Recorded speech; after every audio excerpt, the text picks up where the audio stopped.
Insurance companies are not your friend. In fact, their sole job is to make certain you get as little as possible at a time when you need it the most. At the Paris Law Firm, we have a long track record of forcing insurance companies to pay you every penny that you're owed. If you've been hurt in a crash, call us at the Paris Law Firm so we can help you in your time of need. Blog Talk Radio.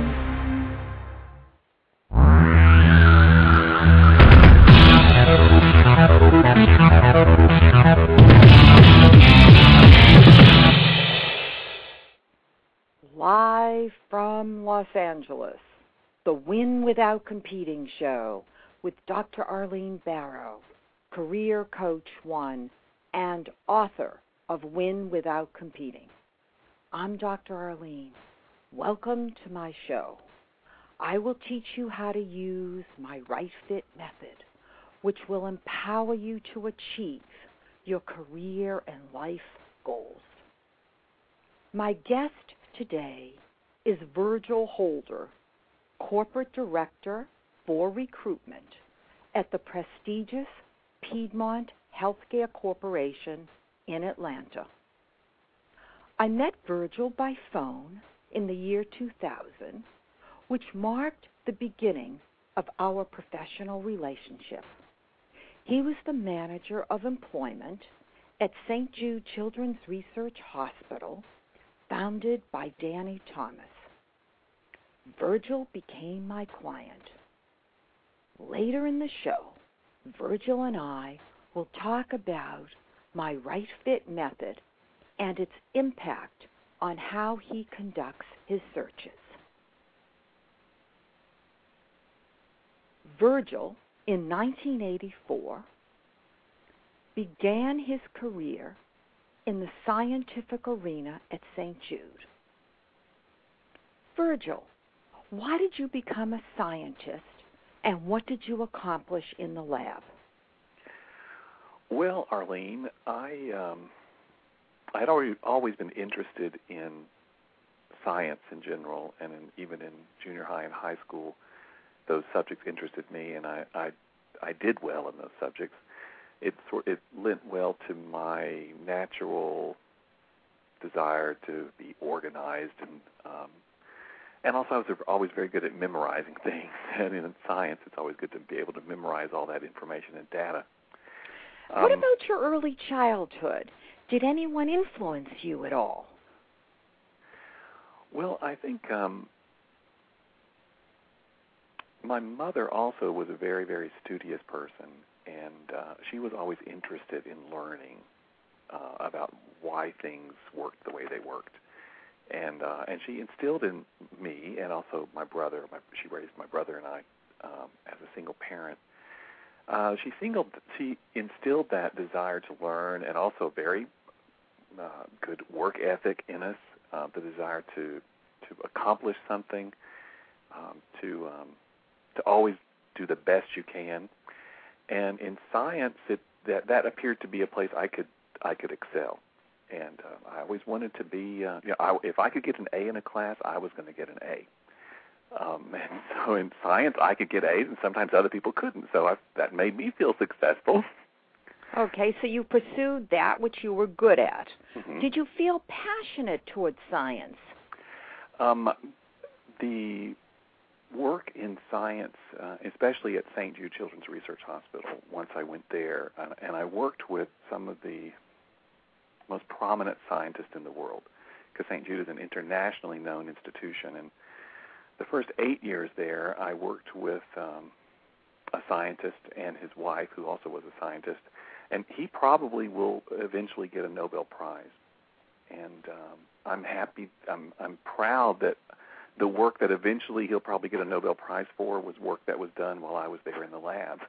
I enjoyed it so much that even when I took a vacation, which I loved a vacation, but when I took a vacation, I always was anxious to get back to my job. Tell us a little bit about what you did that relates to the scientist who you believe will get a Nobel Prize, so that we can enjoy some of the pleasure that you had early in your career? Well, and I was, quite young when I first went to work in this About how laboratory. old were you, if you don't mind my asking? I was in my early 20s, so we were talking about in the early 80s. This was really my first real job after college. Was it easy at that time to get a job at St. Jude? No, I don't think it was easy to get a job there.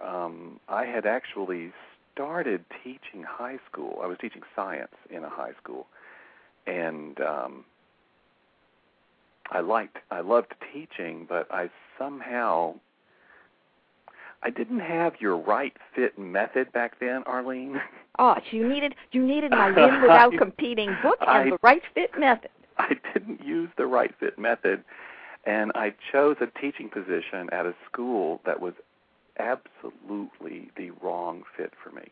Why was that? Because I want our listeners to understand the importance of the culture in which we select to work and why we should investigate it prior to accepting a position. Well, when I look back at that, and I was very naive, I thought, that I thought this would be a great teaching job, but let me tell you why it wasn't. For me, it wasn't the right fit. I grew up actually in the inner city in Memphis, Tennessee. I grew up in a very diverse environment with people of varied cultures and varied backgrounds. I went to a high school where I, as a Caucasian, was in the minority.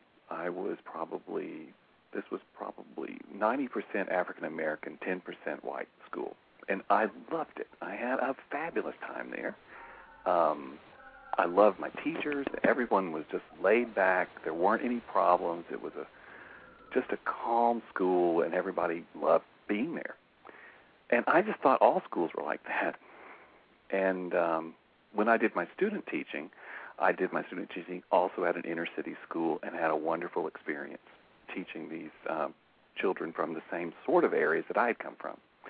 But then when I got my teaching opportunity, I was offered a position at what people thought was a prestigious suburban school that was the ideal school that you'd want to go to if you were a student or a teacher. So I thought, wow, here I am coming from the inner city, and that school's offering me a job as a science teacher. So I didn't really even examine it. I didn't think about what really was I getting myself into. Well, you were very young. I was very young, and there wasn't anybody who was coaching me or helping me with thinking about, was I getting into the right fit. So I went to teach at this school, and I won't say the name because the school's still there, and it's still as horrible as ever. And I've only driven past that school one time in the past 30 years. I don't ever want to see it again. But when I got there, the kids were from very wealthy families. They got no attention from their parents except to receive money. The kids drove collector item Corvettes, 57 Chevys. The teachers all drove battered up, beat up cars. And the kids were totally out of control, chewing tobacco and spitting it in the back of the room and coming to the class drunk. How did you none of manage that? that? I experienced none of that with my inner city students. Tell us how you managed all of that. Well, it was very unhappy. It was clearly the wrong fit for me. I did the best I could, but I was also teaching chemistry, and the school, even though it claimed to be such a fabulous school, it didn't have facilities that allowed me to do chemistry experiments in my room. So that you didn't ask the questions at the time that you were being interviewed, where you would have understood the environment in which you would be working. Right. Am I correct, Virgil? Exactly right. I didn't ask the questions. There were a lot. I've got a whole list of questions I should have asked before I took that job, and I just thought that I was going to get what I needed, but that's not what happened. So how many years did you spend there before switching to St. Jude? Less than 1 year. All right. Well, I think I have to say I must commend you because quite often people spend many years in an unhappy job situation and become physically ill. So I think that you were very smart at the young age that you were to understand it was the wrong fit and to move on to a new environment. Well, I knew I was very unhappy, and when I had my Christmas break for the school for that year, I looked in the newspaper, and at that time St. Jude was advertising this research assistant position in the newspaper, and I thought, well, I have I meet the qualifications, and I've done research in labs from when I was in school, and so I called them up, talked to them, sent in my resume. They called me in, interviewed me, and I just felt it was right when I got there. You were comfortable. These were the people that I was comfortable with. I was comfortable with the scientific community, plus the scientific community is a very diverse community. I was comfortable with that, and they offered me a job the very next day. And so I turned my resignation in, and I taught 1 week in January and then started my job at St. Jude and stayed at St. Jude for 25 years. Let's step back a little bit before we go from 84 to 98. Tell us a little bit about the research that you think will be significant in the scientists that you anticipate might receive a Nobel Prize. Well, as I mentioned, the first 8 years I worked with a scientist and his wife, and they were working on oncogenes. So they were identifying genes that could turn on and cause cancer. So I worked with them for quite a few years on that, and even we were also studying the proteins that were generated by these oncogenes and seeing how that affected cancer formation. The department was called tumor cell biology. And they also worked with something that's called cell cycling, so that when the cell cycles through a life cycle, they were looking at what effect that has on cancer. So it just was fascinating work, and I stayed with that group for 8 years, and people do say that after 7 or 8 years or so, people do begin to wonder if this job is all that there is. And so I kind of got into that mood that, I loved what I was doing. I loved the people. I didn't want to leave St. Jude. But I began to think, well, there are other labs here too, and, I might like to do some different research. Because one thing at St. Jude, if you're in a laboratory working with scientists, you're working in a certain area of research. If you want to do something different, you can look for a different job within the institution. And so that's what I did. So then I left them, happily left them. I mean, they're still wonderful friends of mine right now. I went to work for a man who was one of the leading researchers with the Epstein-Barr virus, which at one time people thought caused the chronic fatigue syndrome, but I don't really think it's involved with that now. But the Epstein-Barr virus is involved with mononucleosis, and it's related to some really strange tumor formations in China, and then some other strange diseases that this same virus causes. But it's different strains of the virus, and nobody understands really why it causes certain diseases in some populations and other diseases in other populations. And if we're all infected with it, why do only a few of us get sick? So I worked for 6 years for that scientist, and probably would have even stayed on with him, but he decided to leave St. Jude and move on to another institution. So when he left, I began to think, and I went on for a year or so with a different scientist who was a new faculty member and helped him establish his lab, and he was working on telomerase, which is the telomerase gene is what turns on, it causes the chromosomes to begin to nip off as we get older. So the telomerase nips off the ends of the chromosomes and we age. And so the theory was if you could turn off that activity, people wouldn't age. So we worked on that, but sadly, when you start turning it off, we didn't do it on people, but sadly, when organisms... You did it on animals then, Virgil? Yeah, well, you'd work on cells in culture first. But when you turn off the telomerase gene, things tend to become cancerous. So that's not the fountain. The solution. No, that doesn't. No, they're still working on it. A lot of people are still working on it. But it was during that time period I began to think about, well, I don't want to. I had at that time 15 years in research at St. Jude. I had a wonderful reputation. I felt with my coworkers. I was known pretty well as someone who was easy to get along with, and I was a go-to person in the labs and helping new people in the institution get settled in. And at that point, St. Jude was planning to start a growth phase. They had a 5-year growth phase where they were going to spend $1 billion on new construction and double the size of their employee base. And most of those employees were going to be hired into the basic sciences rather than into patient care. Well, the HR department at that time was still pretty small. They had a recruitment group. They had a manager and 2 recruiters, but they had no one in the department that had a scientific background or really knew how to work with the scientists.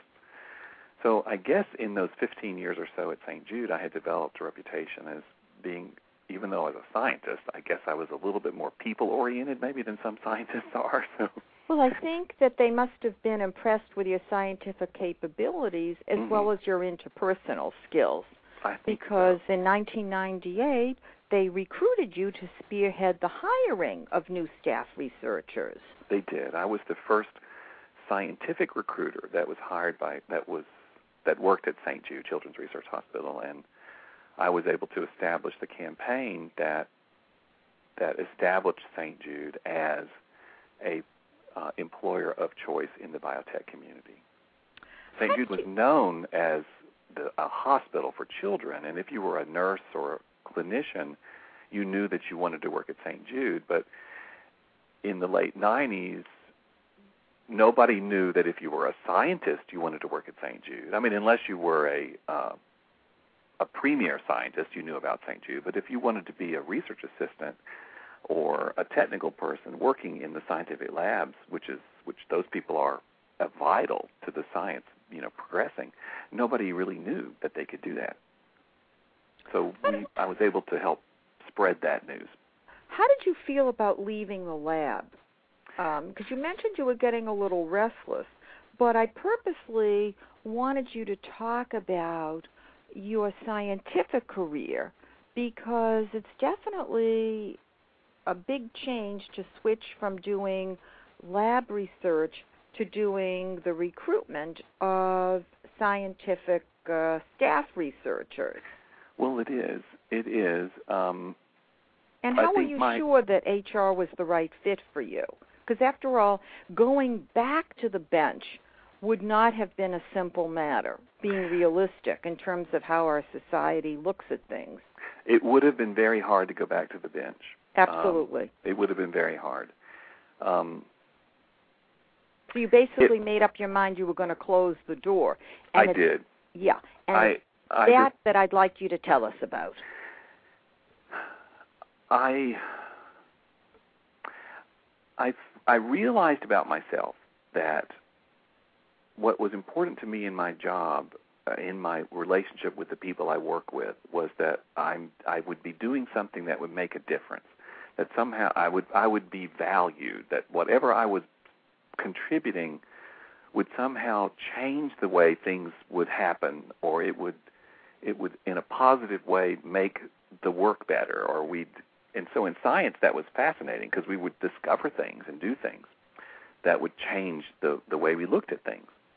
But after 15 years, I kind of was in a rut in the scientific community there, and I had advanced to the highest level I could advance. I was an associate scientist and managing a laboratory for a faculty physician, clinician, and but I felt I was at the end. I was like, well, now what do I do now? I've worked for 15 years, and I've advanced up this career ladder, and now where do I go? What do I do now? I felt like I was sort of at a dead end, and I knew some other researchers that were in that same boat as me and had been doing they'd been in that same boat for 20 years. They were closer to retirement, and I thought to myself, I don't want to be that. I don't see myself that way. I don't see myself managing a lab and then being 65 years old and retiring after I manage a lab. I wanted to do something else. And so when the HR folks contacted me, first they invited me to go with, the employment manager invited me to go with her to Boston to a scientific career fair sponsored by Science Magazine, because they wanted to see me in action, I guess. Well, that was very smart, because they wanted you to be part of a new culture, a culture that you weren't familiar with. Am I correct, Virgil? Right. So how did you feel when you went to this event? I felt totally at home. I was talking to people about science. I was talking to them about how great it is to work in science at St. Jude, and how St. Jude, how different it is for other research institutions, and how working there is probably the best place. If you like to do science, it is the best place in the world to work. And then they offered me a job to be a scientific recruiter. That must have been after they observed you. Am I correct? Yes. They observed you. That was very smart. Mm-hmm. That was very smart, because I think quite often employers don't arrange opportunities to observe the potential new hires. And if they would do that, perhaps it would help to decrease the number of wrong fit hires. Mm-hmm.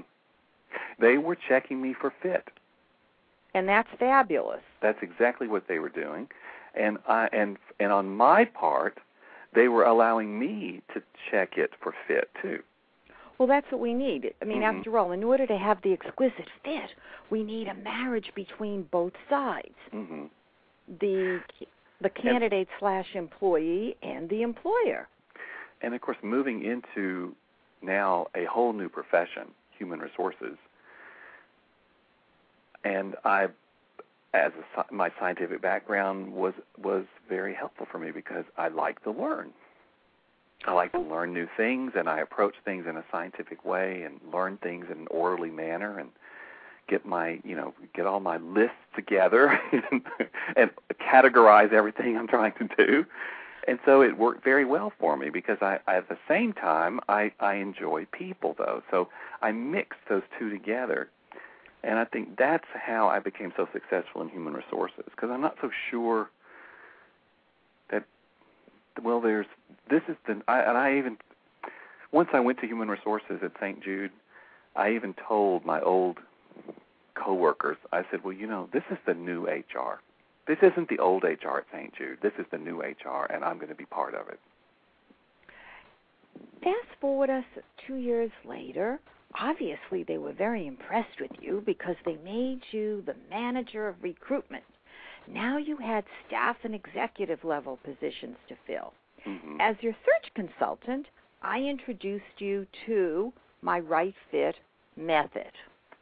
Quoting you from my book, Win Without Competing, you said, Win Without Competing makes the many secrets of her proven method readily available for recruitment professionals, and believe me, they really work.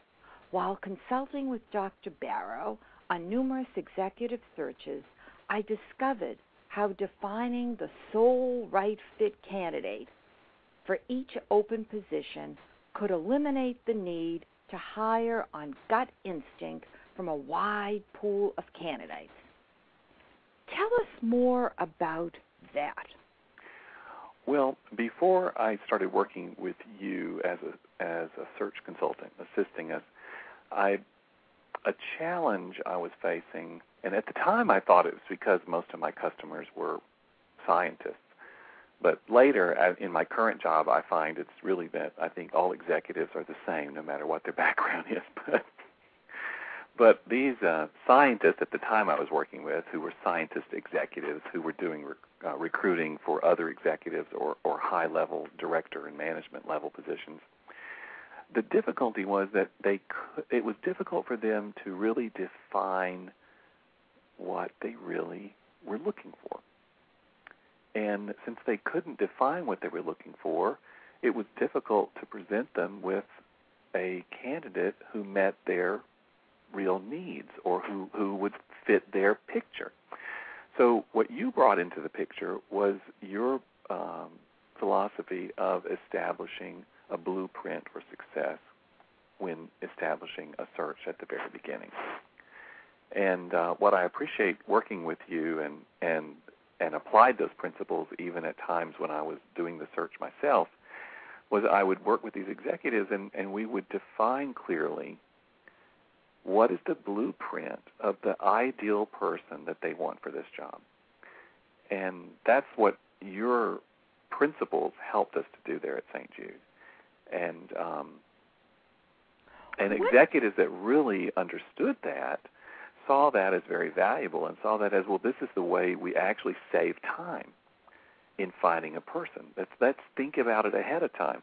I think one way that a lot of executives go about a search is they just want to start seeing candidates, and then as they see the candidates, they start trying to figure out what kind of a candidate they really want. Well, and that's just because a they're mess. comparing and contrasting. Yeah. Don't you think? In other words, using my right fit method, we're asking a different question. We're not asking who is the best candidate. We're asking who's the right fit. To determine that, we're evaluating the candidate against the blueprint. We're not comparing one candidate with another candidate. And I did have to help them, Arlene, because their typical experience was in doing the contrast and compare method, which means they've got to see a lot of candidates. So and they I can sort of presented narrow one. them. They can, yes, and you are presenting one. And so I would tell them ahead of time. I said, I'm advising that we use Arlene Barrow for this search because it's a perfect search for her. And I said, but I have to tell you ahead of time now. She is going to work with us. She is going to establish a blueprint for success, which clearly identifies what the candidate should have. Then she's going to go out and find that person that we said is the successful person, and then that's the person that we're going to want. And if we don't like that person, we better have a good reason why we don't, because the person is going to meet the blueprint for success. That's right. It's going to match the blueprint. That's yes, exactly right. They're going to match it. Right. Well, we did have, you may remember a situation whereby I presented a person who matched the blueprint, and then the high-level manager figured out that she needed to revise the blueprint. Mm-hmm. And I think when that happens, that's okay. The only thing is sometimes it would be easier if one could figure this out ahead of time. Yeah. But yes, we did face that frustration at times, Arlene. We did. We definitely did. But had a great time working together and facing the frustration. Tell me, what impressed you about the right fit candidates that I presented to you? Well, I guess what was most impressive is, you truly went out and you presented a person who met exactly what we said was important to be successful in that job. You didn't try to sell us someone that you felt could do the job. You gave us what we said we wanted. So that my candidates matched the blueprint. They matched the blueprint. Right. So if there were times they didn't like the candidate, but that was because they didn't create the blueprint properly. That's true. Let me ask you, would you be able to recognize, in other words, if I wasn't presenting the candidate to you, let's say candidates were those people that I had coached in terms of how to use my right fit method, or perhaps they read my book, Win Without Competing, do you think you would be able to recognize a candidate who is implementing my right fit method and how would it impact on your hiring? I think I could recognize a candidate that I would suspect was using it or suspect had read your book. And here's what I would see that would make me think that. If the candidate, first of all, the candidate would very clearly know what the job was that they were applying for and being interviewed for. And they would come to me prepared. And when I say prepared, I mean they would know what the job is. They would know the culture of my company. And they would be able to talk. I don't mean sell themselves, because I don't like it when a candidate tries to do a hard sell. But they would be able to talk reasonably and logically about how they, as a person, had the skills, knowledge, abilities, and experience to be the right person for me. I'd like you to step back a moment, Virgil, okay, to the sentence you said about you don't want them to sell. Okay, what do you mean? Because when I sent you the candidates, they presented themselves, they showed how they fit the blueprint. What do you mean by selling? I think that's a very important bit of information that our listeners could learn from. Well, because by selling, and when I use the term selling, what I mean, and I'm speaking of like a hard sell. If someone is trying, if a candidate's trying to sell me on them, they're because trying if they're to, matching, they're not concentrating on the value of their match for my position. Instead, they're trying to push themselves on me. They're trying to get me to accept that they're right for the job, even though they're not right for the job. That's when I say selling, because I don't consider it selling if a candidate is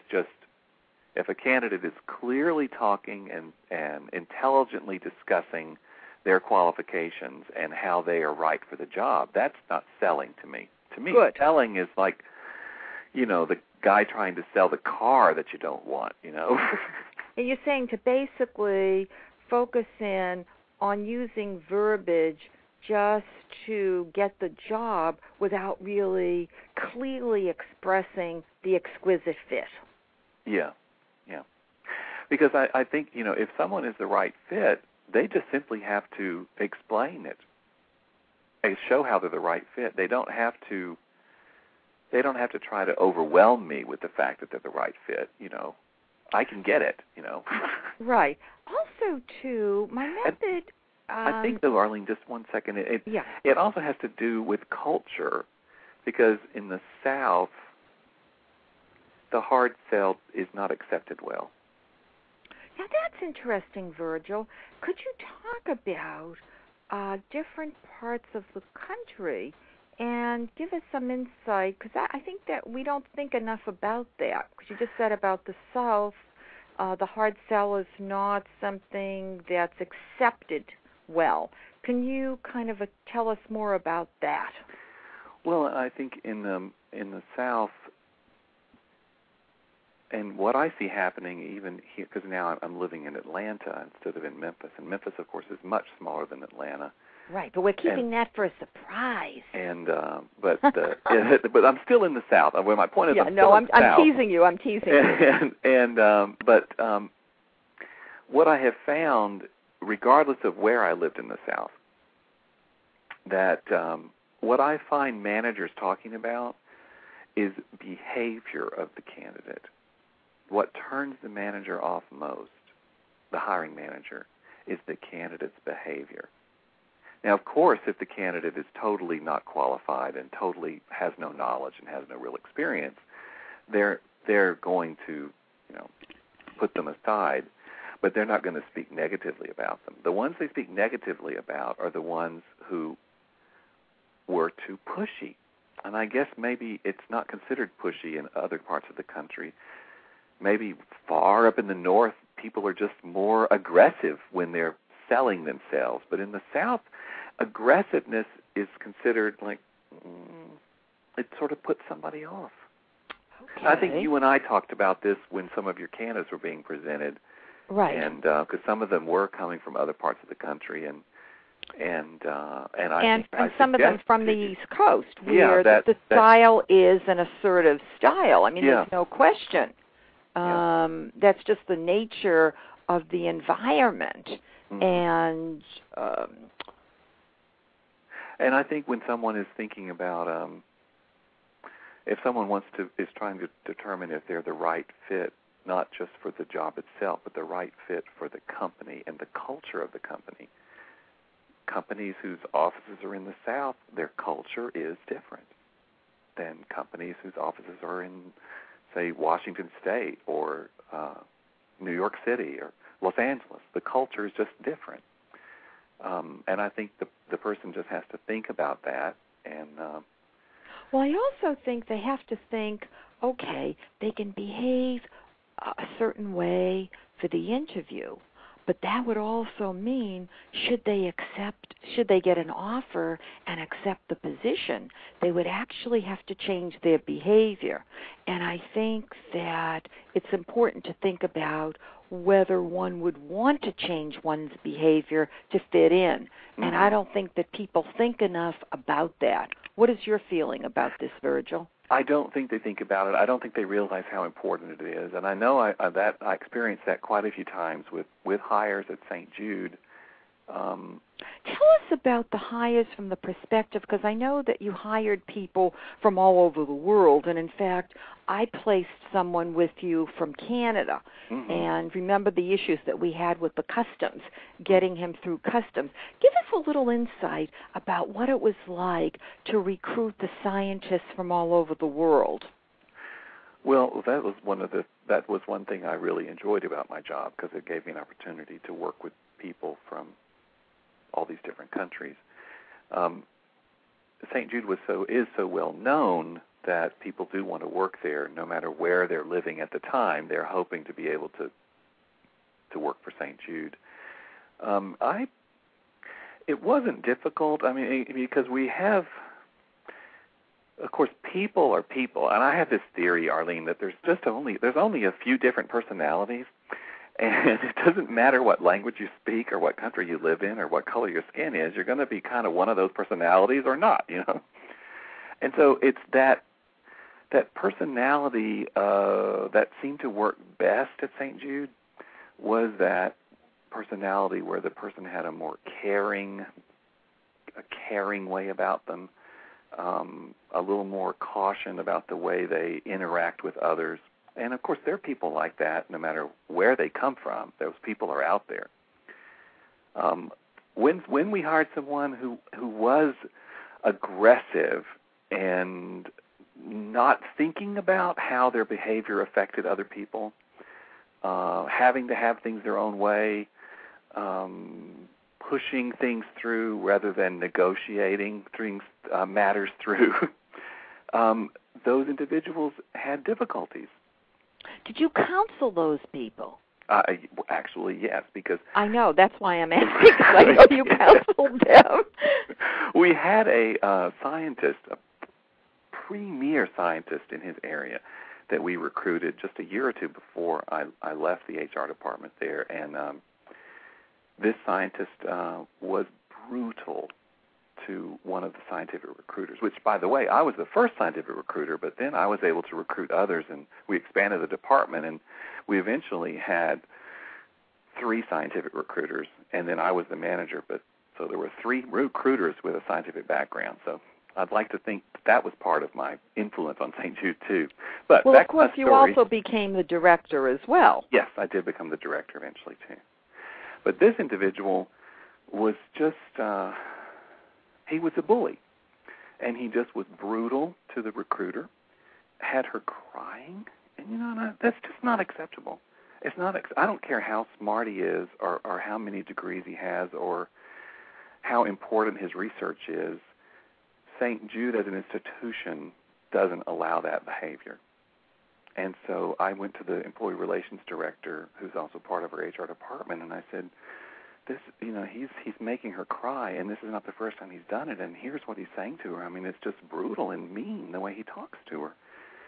And so the employee relations director and I went to him, sat down with him, and talked to him about his behavior. And I tell you, one thing I said to him, I said, Dr.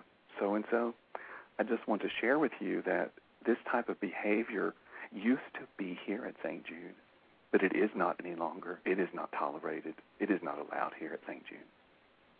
And he looked at me and he said, okay, all right, I understand. So did he actually change his behavior then, Virgil? I wouldn't say that he took off all his spots in one day.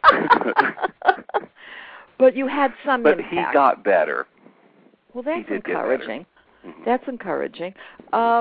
Before we go on to another topic, I wanted you to comment about how you felt about St. Jude's mission with respect to helping children and its significance to the world. Well, I can't say enough positive things about St. Jude Children's Research Hospital as an institution, as a hospital, as a research institution. They're truly, even though St. Jude does list about 10 or 12 other research hospitals as part of its peer group, they still aren't like St. Jude. St. Jude is the only one, even in its peer group, that's only focused on children, that only is supported by donations, that does not require its scientists to totally support themselves with their own grant money, and does not charge any child or their family for their treatment.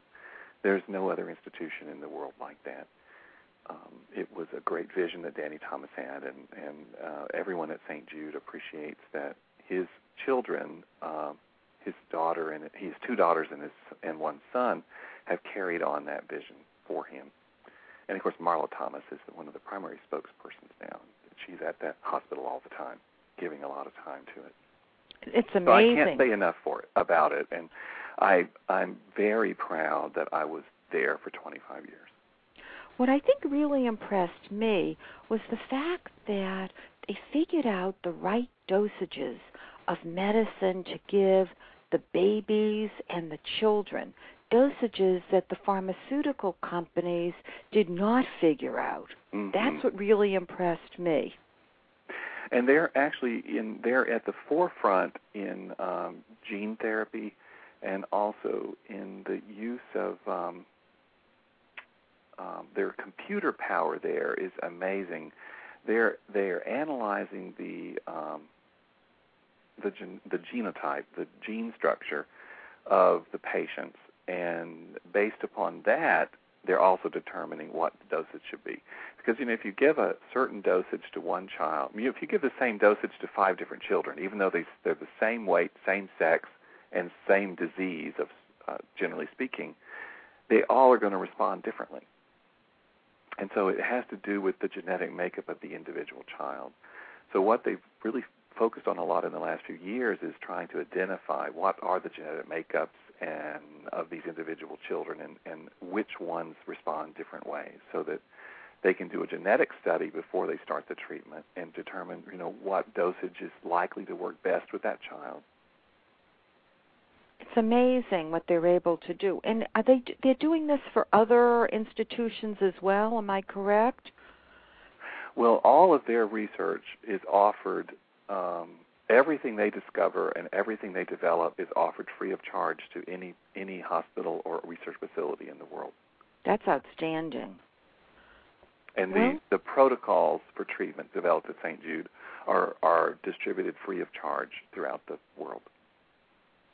Well, Virgil, in 2008, you made the decision to leave St. Jude after working there for 25 years.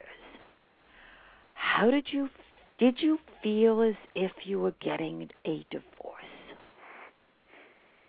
I've never had a divorce, but I think I know what it feels like. It was very difficult. It was an extremely difficult decision to make. Because I think even when I was when I was thinking about the decision, you and I were talking, Arlene, and you said something to me that that really made me think carefully. You said, you have to think, Virgil, think about St. Jude. Even though I was talking to you about the thought of leaving, you said, I don't know that you can leave, Virgil, because, you would be leaving. It's like it is a family that you're leaving. And, of course, I'm very devoted to my own family, but you're right. I mean, your work is that's a family, too. And you said, even if the family's dysfunctional, that doesn't mean it's easy to leave it. And you're so right. You're so right. Yeah, no, I mean, it's true because, look at all the passion you exhibited during our conversation towards St. Jude. That's why I asked as if how you felt about leaving. And how did my right fit method help you in your decision-making process? Well, I think that, again, it goes back to what sort of fit am I looking for? And that's how it helped me. What am I looking for in my job? And when I left the research labs, I was looking for an opportunity to make a difference. And I found that when I went to HR. And I'm happy, I'm proud that there are things at St. Jude, there are ways things are done in recruitment, and there are things I feel that I was part of, making things better and changing things about the way things happen there. Well, you created with regard new to systems. Employees in what, Arlene? You created new systems. Yes. I think that's what's important. You really went out of your way to create new systems to make things really work well. But I was at the point, this is where I thought about the right fit and was looking at your book and trying to think about this blended blueprint of what would be what is going to be a happy life for me. What job am I looking for, and balancing that, of course, with my family. I was at a point at St. Jude where I didn't feel I was going to make a difference anymore. That's why I was thinking about leaving. It's not that I could have stayed on at St. Jude in my role there and forever. Till I'm 85 years old. I'm sure they would have let me stay. I loved being there. I loved the people. I loved working with them. But somehow I have that desire still to have a challenge of how can I make something better? And I think that I had the realm of influence that I could have had at St. Jude. I think I had pretty much accomplished everything I could accomplish. And I'm proud of what was accomplished. But I didn't see that there was a lot of more opportunity anymore. And I had been promoted to a director level position, and it wasn't likely, I didn't expect to have any VP positions opening anytime soon there. So, well, I think you were wise to recognize that you were ready for a change. Mm-hmm. And in your new position at Piedmont in Atlanta, after 8 months, you were promoted from Director of Recruitment to Corporate Director of Recruitment. What do you think, or why do you think you were promoted, and how have your responsibilities changed? Well, when I joined Piedmont, I was initially responsible as Director of Recruitment for their flagship hospital, which is called Piedmont Hospital, and it's in Buckhead in Atlanta, Georgia. The corporate umbrella is called the Piedmont Healthcare Corporation, and they actually oversee 4 hospitals and a physician practice management group. So 5 entities are overseen by them, and also a research institute Piedmont Heart Institute. So, and initially I was responsible officially for Piedmont Hospital's recruitment, but I was hired to be the facilitator, advisor, recruitment expert of sorts for the whole system, even though I was not directly directing the recruitment groups at the other entities. But during my first months, I made the effort to get out to those other entities to develop relationships. In fact, my old boss at St. Jude considered, of her, because she liked to have people in her realm that had different skills. And she would say that my skill was in relationship building. And others in her department had other skills that maybe I didn't have as good. But I had that one. I'll have to say I have the relationship building one. And so well, you have I lots went of out. skills, Virgil. Okay.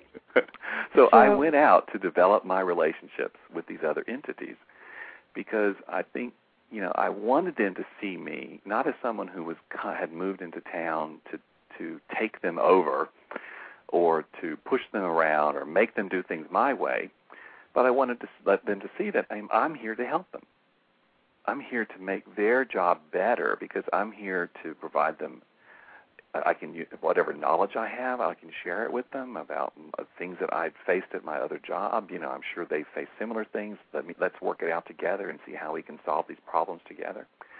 And so there was a project I was given by my boss, my new boss at Piedmont, who's the VP of HR there, to develop a consistent way of determining whether a person was eligible for hire into the Piedmont system based upon professional references, a criminal background check, employment verification, et cetera, et cetera. It wasn't being done consistently throughout the entities. Some were checking some things, some were checking other things, and there was no consistency about how the results were analyzed. Some people were letting some people get hired for whatever, and other entities would never let them get hired for that. So our employment attorney said, we need to be consistent here because also we hire we hire from each other within the entities, and we needed to be consistent about the way we were originally hiring people. Since that person may eventually get transferred to another facility, we wanted to make sure the criteria were consistent. And so I didn't write up a new practice document and then just send it out and say, okay, I've come from Memphis, Tennessee, St. Jude Children's Research Hospital, and this is the way we did it, and now we're all going to do it this way because I'm here and you have to do it this way. Instead, I went out. I had my template document I made up at the beginning, and I went out and face-to-face we worked through this document from one entity to the other. And each time I had one of my visits and went through the document with them, I made my notes, and made a new document. Then I moved on down the chain to the next one and made a new document after that one. Until in the end, and this was a several-month period of time, but in the end, when the document that was finally presented, it wasn't a document that I created for the group. It was a document we all created together.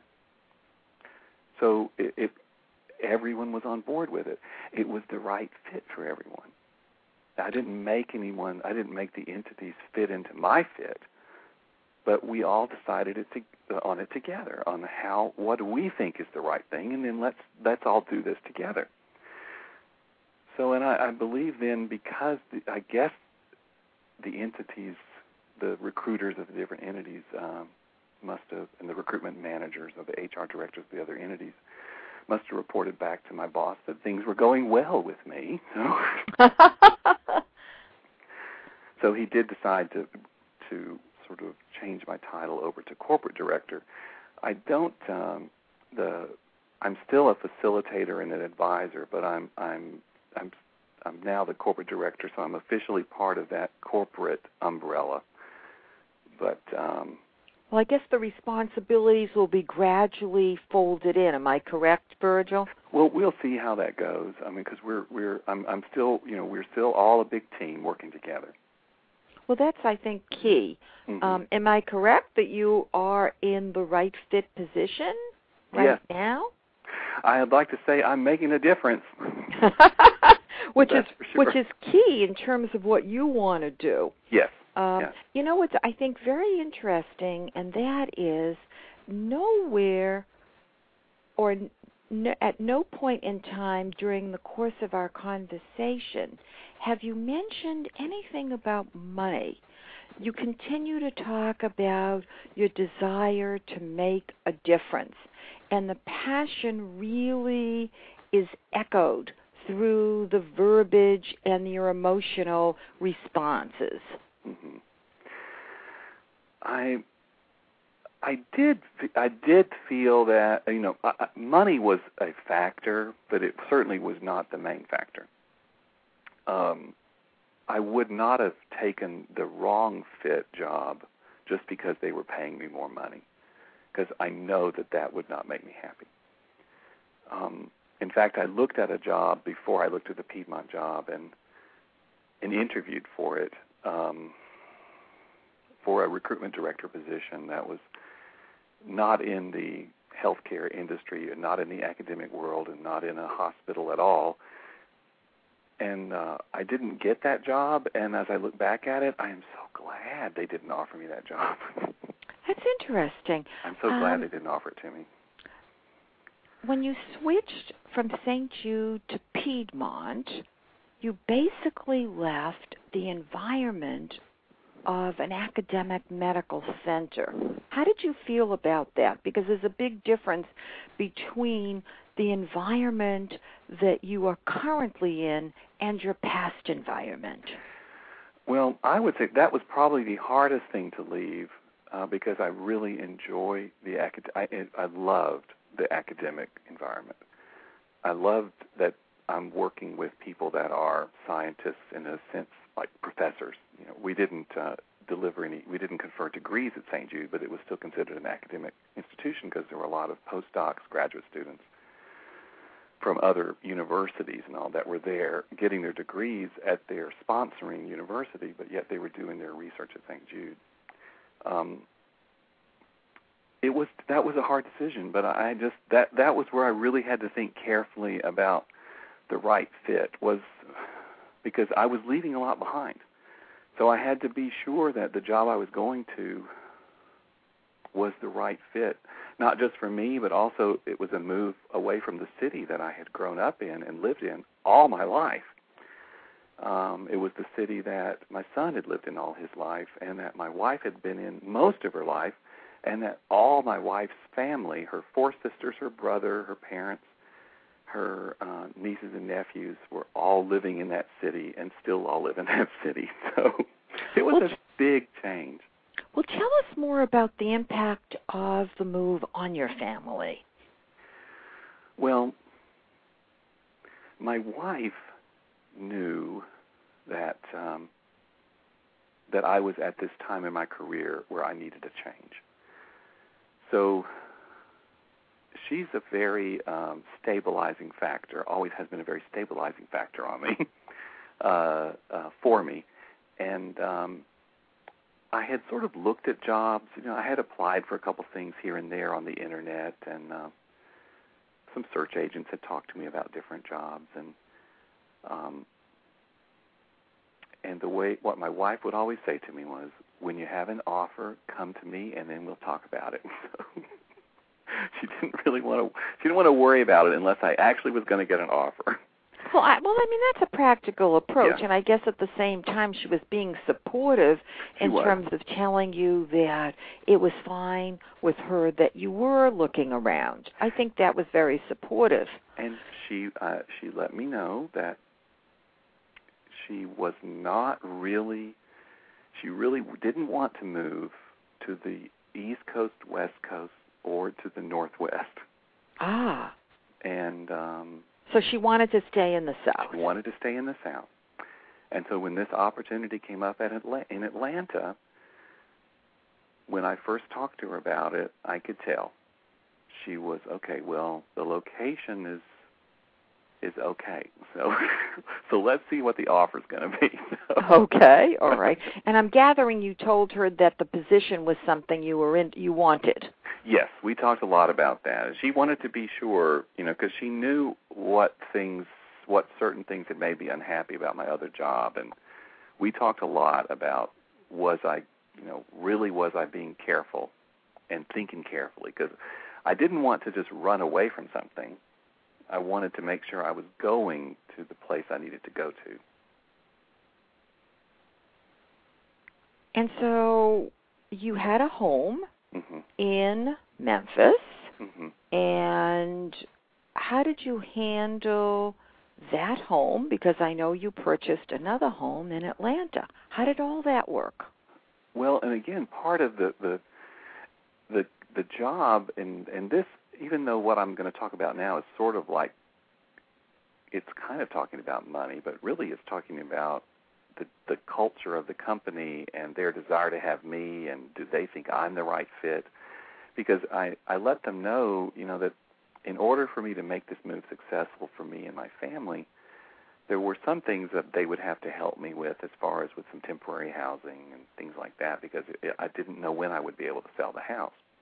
And there wasn't, I couldn't really afford to have a mortgage payment in Memphis, and then, I needed to sell our home in order to buy something in Atlanta. I didn't want to end up in with me renting and living in Atlanta, and my family is still in Memphis, and I just didn't want to get into that. So I just they were generous about a temporary housing plan for me that allowed me to live in an apartment 5 minutes from my new job.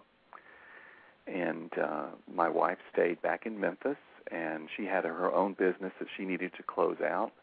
So we made a 6-month plan during which we did things on the house at the very beginning. Actually, my wife did. She was wonderful about all the things, all the hard work she did.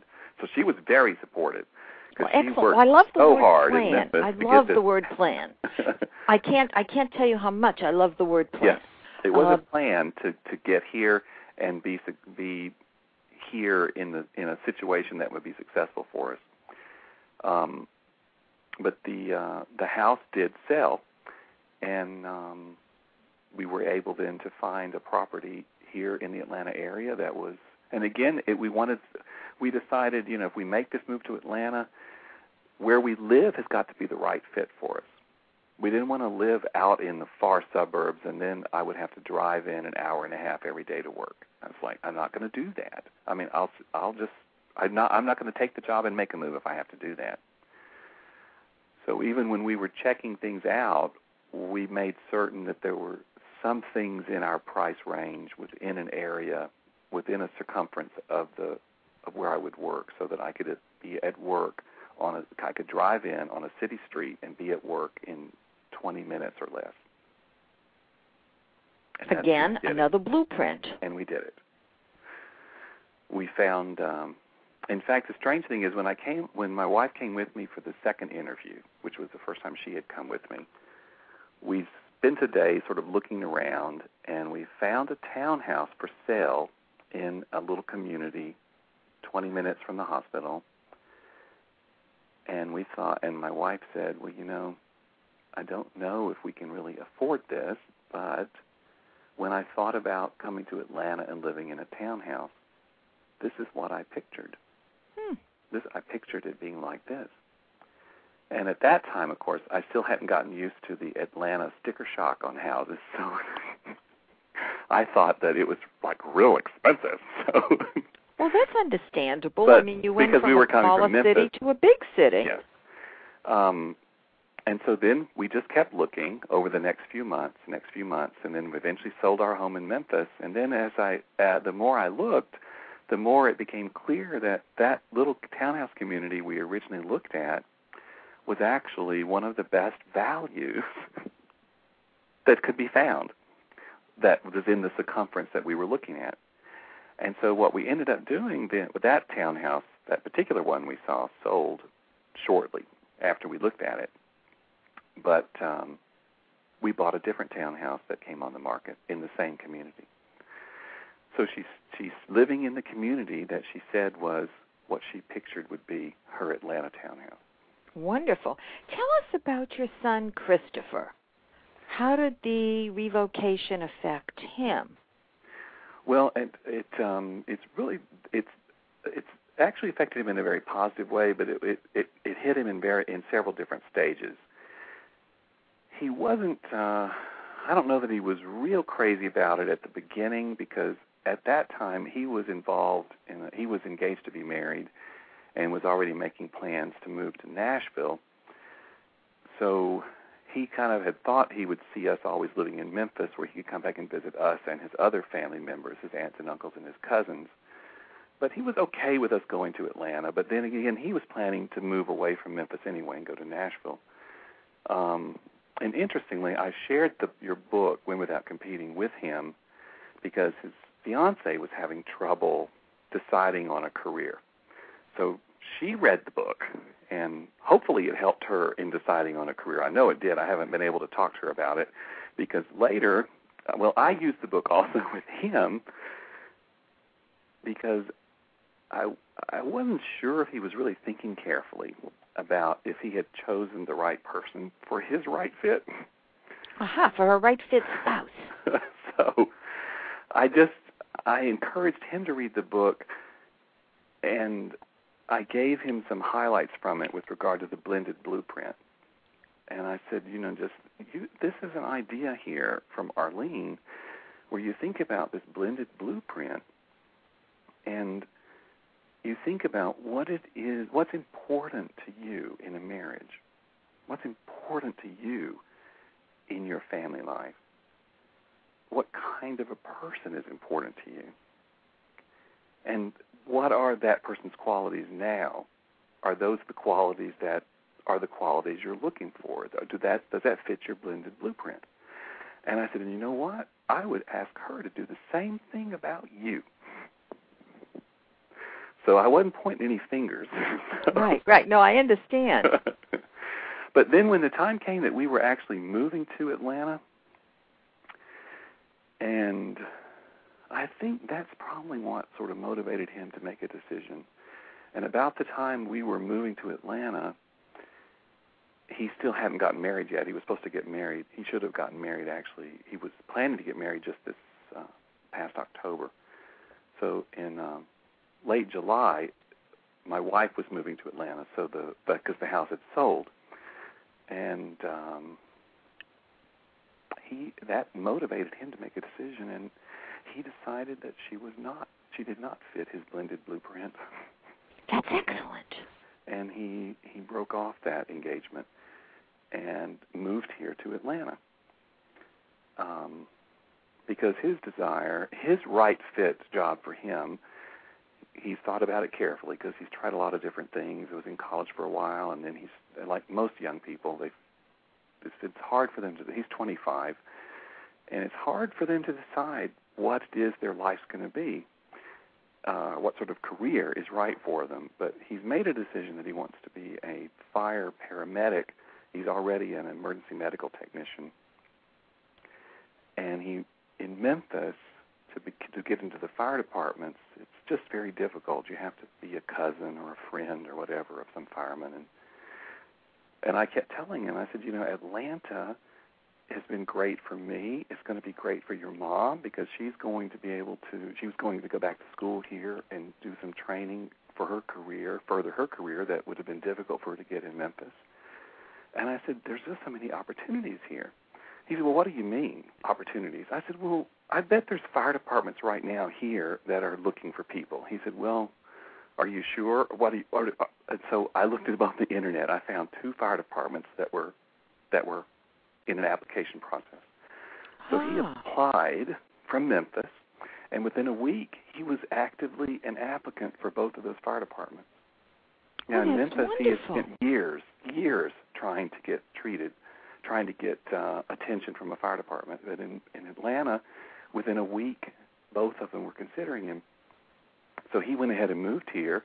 He stayed on in the application process with both fire companies, and he received an offer from one and probably would have gotten an offer. Was about to get an offer from the other one, but he took the first offer because that was actually the one he kind of wanted the most. And tonight, Arlene, is his first shift as a fireman. Oh, it's wonderful. He's finished Virgil. all of his training, and his first shift tonight is tonight. Fabulous. Well, I have to say this has been a wonderful conversation, and I would love to invite you back to talk about what suggestions you have for those who are in the job search mode, given that we have 10 million people who are currently unemployed. I hope you'll be available to chat with me again soon. I look forward to it very much, Arlene. Thank you so much. You were a delightful guest. Thank you. I've enjoyed it too. Bye-bye. Bye-bye. Please join me again on Wednesday, December 17th at 4 p.m. Pacific Standard Time. The question is, what is career passion, and can you find it? My guest will be Dr. Deborah Schlein, physician, entrepreneur, and author of nonfiction and fiction. Her latest novel, an international thriller, Rabbit in the Moon, was just named Best Books 2008 Awards finalist by USA Books. Learn how Dr. Schlein's passion propels her to succeed in both her professional and personal life. During this holiday season, give the gift of the right fit method to you, your friends, and relatives. Capital Books, the publisher of Win Without Competing, is currently offering Win at $9.95 until the Kindle edition is available on Amazon. Feel free to call Kathleen Hughes at 1-800-758-3756 to order Win Without Competing. To contact me directly, call 310-441-5305 or email me at drbarrow@winwithoutcompeting.com. That's DRBARRO @winwithoutcompeting.com. Until next time, remember this trigger tip. Change your mindset to the right fit method and you will change your life. Goodbye for now from Dr. Arlene, Career Coach 1 and author, Win Without Competing.